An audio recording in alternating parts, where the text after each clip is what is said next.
kan seperti itu. Nah, Iya benar. itu yang menyebabkan kalau kita cek dari historical browsingnya juga saham ini sepi sepi peminat, tapi memang secara perusahaannya bagus, laporan keuangannya juga cukup oke. Bahkan saya sempat cek di perbandingan dengan beberapa emiten ya, uh, saham ini punya gross profit margin yang gede banget, 74,27% ya, yang tertinggi menurut saya di antara ITMJ, PTBA, Adaro dan kawan-kawan ya. Ini memang apa ya, perusahaan ini bagus banget ya kan, bagus banget. Secara tren juga masih up, dan saya juga masih akan melihat saham ini masih bisa naik lagi. Kenapa? Karena Oh, memang harga batu bara acuannya masih tinggi. Artinya apa? Artinya masih akan profit lagi. Cuman permasalahannya, nah kita mau entry-nya tuh pakai cara apa? Mau secara fundamental atau mau pakai teknikal, ngikutin tren aja. Kalau ngikutin tren ya, saya pribadi kalau ngikutin tren ya 64.000 masih kuat ya saya hold. Kalau 64.000 dia patah tren ya saya mempertimbangkan untuk exit dulu.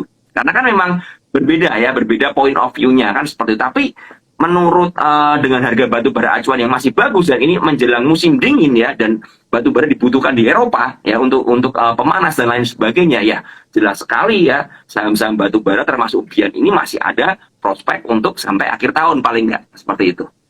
oke baik. Tapi saham batu bara Bian ini udah sangat mahal banget ya untuk retail-retail ya Om Ben ya. Ya, harganya memang sangat mahal sekali, dan menurut saya emitennya ini memang seperti sedikit eksklusif ya di saham ini ya, sehingga nggak banyak retail mau beli. Kalau sudah di stock split kan berarti kan tujuannya supaya terjangkau oleh teman-teman retail ya, udah nggak eksklusif lagi. Tapi selama dibikin eksklusif begini ya, saya rasa mereka masih punya kepentingan juga ya. Kita nggak akan ngerti pucuknya di berapa, tapi ya secara kalau saya lihat dari secara trennya masih uptrend banget kan, seperti itu. Oke baik, mudah-mudahan Biam cepat stock fit deh biar banyak retail-retail yang bisa beli. Nah, hampir sama dengan Bian nih Om Ben, PTBA. Sukses mencatatkan kinerja positif di semester 1 karena ditopang pertumbuhan pendapatan yang solid. Bagaimana nih proyeksinya hingga akhir tahun? Sama ya, sama dengan emiten batubara lainnya, PTBA masih sangat oke ya untuk prospek kedepannya. Apalagi kalau teman-teman udah hold di bawah ya. Mungkin teman-teman yang hold di area 3 ribuan ya bisa hold aja, masih bisa hold aja. Memang area secara teknikal area resistnya di 4.500-an ya. Di situ memang area rejection terus ya, gagal breakout terus ya, beberapa kali gagal breakout. Nah, sekarang kita kan kalau misalnya melihat ya, oh saham ini memang masih oke ya, masih oke PTBA, saya pribadi menilai masih oke. Cuman kan kita harus mencari entry-nya ya, mencari entry-nya untuk memanfaatkan bisa dapat profit sampai misalnya untuk akhir tahun atau Januari kan, seperti itu kan, karena memang masih bagus secara batu bara. Nah, kalau saya pribadi melihat PTBA masih oke ya, selama dia masih bertahan di atas 3.700 masih sangat oke banget ya. Itu justru kalau memang teman-teman mencari apa ya, mencari entry ya, ya manfaatkan aja kalau ada diskonan kan, begitu kan, nyicil aja kalau ada diskonan ya. Secara MA juga masih masih bagus, masih uptrend semuanya ya. Nah, kita tinggal cari aja entry-nya. Jadi menurut saya PTBA masih oke untuk kita watch untuk kedepannya ya, seperti itu. Oke baik, PTBA masih oke juga ya, salah satu saham batubara yang cukup diminati ini Om Ben. Nah, Om Ben, ngomong-ngomong soal saham batubara nih, tahun depan kan diprediksi kita akan ada ancaman resesi ya. Bahkan dengar dari news ada stagflasi nih, lebih parah dari resesi. Bagaimana nih Om Ben, saham-saham emiten batubaranya Om Ben? Iya, menurut saya kalau ada resesi ya biasanya ya sektor energi ini ya termasuk batu bara itu menjadi apa ya, primadona ya kan, karena yang lain akan stuck semua kan. Kenapa ngomongnya kan stagflasi ya, ini udah stuck, udah nggak naik lagi ya, udah jalan di tempat ya. Udah lebih parah daripada inflasi kan ini kan. Nah, ini yang membuat apa ya, tetap ada potensi ya di sektor-sektor energi ya, di komoditas-komoditas, apalagi di batu bara seperti itu masih ada potensi. Cuman yang menjadi pertimbangan adalah kita ini jangan terlalu FOMO ya. Memang kedepannya masih bagus, tapi ya jangan asal-asalan, maksudnya kan seperti itu ya, jangan asal-asalan. Cuman saya masih melihat kedepannya masih akan sangat oke sekali, apalagi kalau udah ngomong resesi atau stagflasi, pasti sektor energi ini yang jadi primadona biasanya, karena kan harganya akan melambung tinggi, semakin melambung tinggi ya, seperti itu. Oke baik, jadi kalau untuk saham batubara ini untuk sampai tahun depan nih yang memang investasi ya, investor itu lebih baik di keep ya Om Ben ya.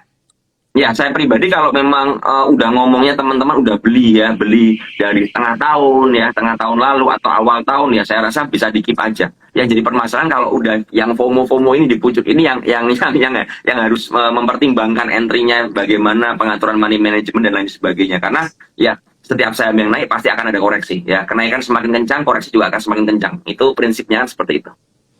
Oke, baik. Nah, Om, sektor mana nih yang kecipratan cuan dari naiknya harga batu bara acuan?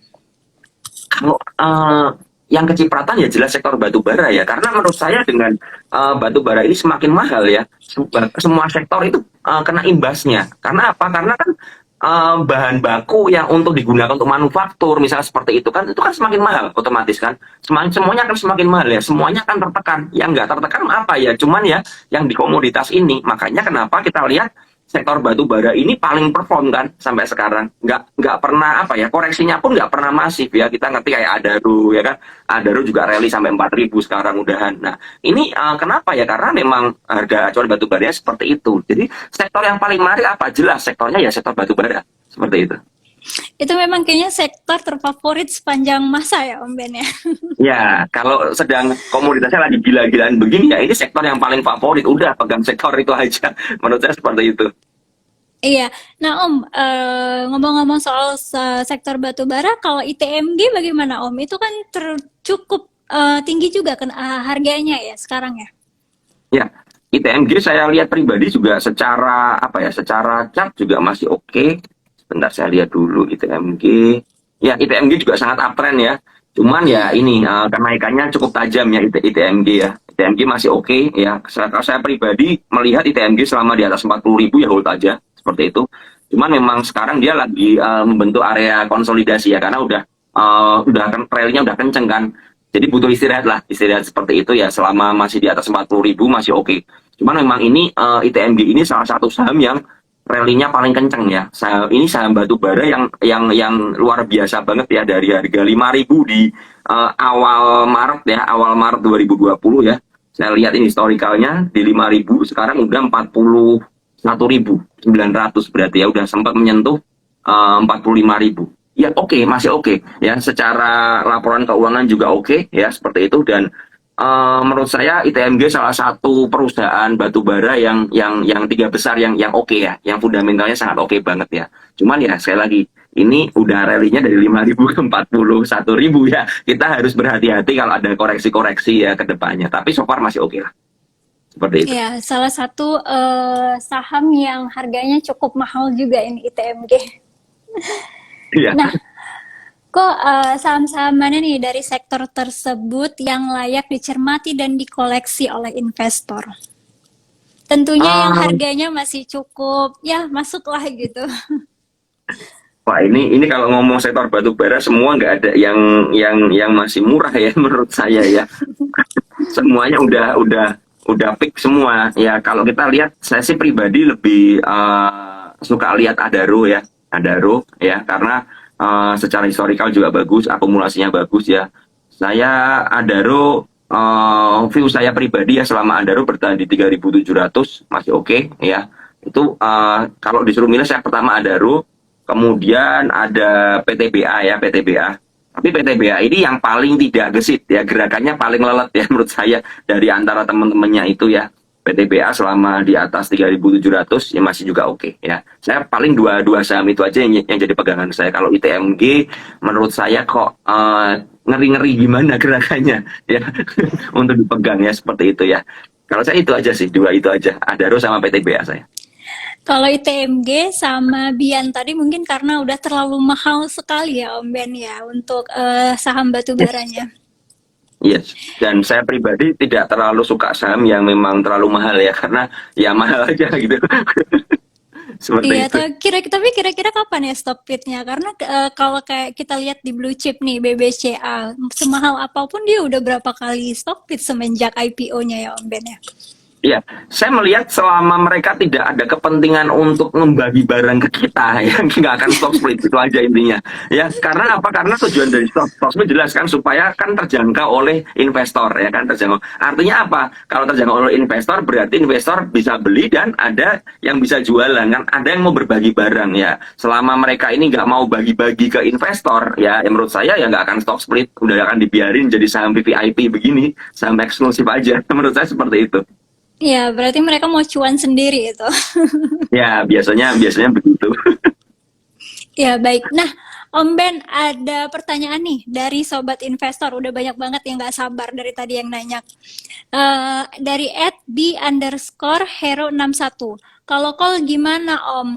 Pemain baru perlu juga nih untuk kita waspadai.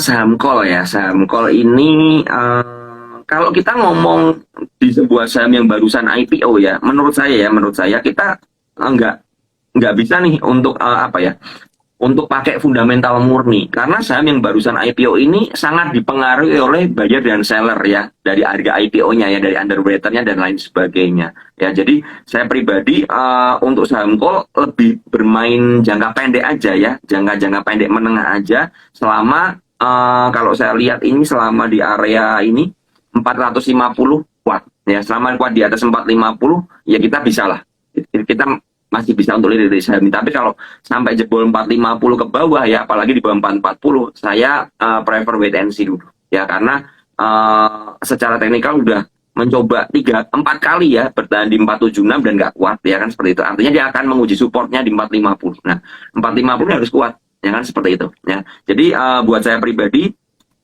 untuk saham yang barusan IPO saya akan memanfaatkan untuk swing pendek-pendek dulu aja, bertahap dulu daripada harus untuk panjang saya nggak akan berani. Coba saya lihat selama seminggu masih oke akumulasinya ya, masih cukup oke juga call ini ya. Jadi seperti itu 450 440 lah mentok-mentok tuh yang harus dijaga ya. Jangan beli di atas 470 lah kalau nggak mau nyangkut. Saran saya sih seperti itu aja sih. Oke, baik. Karena kemarin saham call ini sempat jadi pembicaraan juga waktu awal IPO nih, karena arah berkali-kali, Om Ben. Yes, betul. Udah ramai banget ini saham ini. Ya, rame banget. Nah, Om ada pertanyaan selanjutnya dari @Din Alaudin. Lucu banget namanya ya. Prospek ADMR bagaimana setelah harga batu bara acuan naik?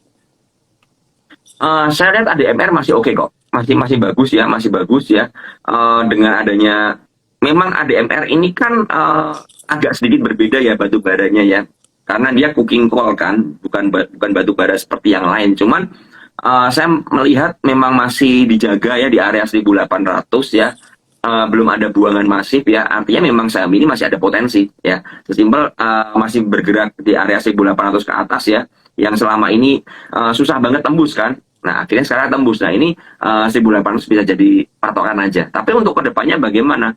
Kedepannya ADMR ini menurut saya bisa ya. Masih ada potensi untuk reversal tutup gap sampai 2100-an lah ya. Itu masih bisa banget. Ya, baik. Karena beberapa minggu lalu seharusnya ADMR itu nembus 2000 ya, Om ya. Tapi Ya. sampai saat ini ternyata malah dia gagal nembus di angka 2000. Ya, karena kenaikannya waktu nembus 2000 itu terlalu kencang menurut saya sih. Naik ke sampai 10% ke atasan, jelas kan dengan ada kenaikan yang kencang seperti itu, ya dimanfaatkan orang untuk jualan juga kan. Jadi lebih baik menurut saya kalau kayak ADMR ini naiknya slow aja lah. Itu jauh lebih enak ya untuk jangka panjang ke depannya. Oke, baik. Om ada pertanyaan selanjutnya dari Fastback 77. Adaro dan PTBA baiknya di entry berapa nih, Om? Ya tadi ya saya sudah bilang Adaro tadi base price-nya Adaro sebenarnya di area 3.700 sampai 3.600-an ya. Itu area base price menurut saya ya, menurut view saya seperti itu. Kemudian untuk PTBA ini ya sama sih di area situ ya. Tapi kan nggak ngerti ya, PTBA ini kan sekarang 4.150 ya, di atas harga 4.000 ya. Apakah dan dari Juli sampai sekarang belum turun dari 4.000 ya, dijagain ketika ada di 4.000 dipantulin, ada 4.000 dipantulin ya. Kalau kamu base price-nya tentu saja di 3.700-an. Cuman selama kuat di atas 4.000 ya kita layak untuk koleksi pelan-pelan lah. Saran saya untuk PTBA, teman-teman bisa kolek pelan-pelan lah, bertahap aja.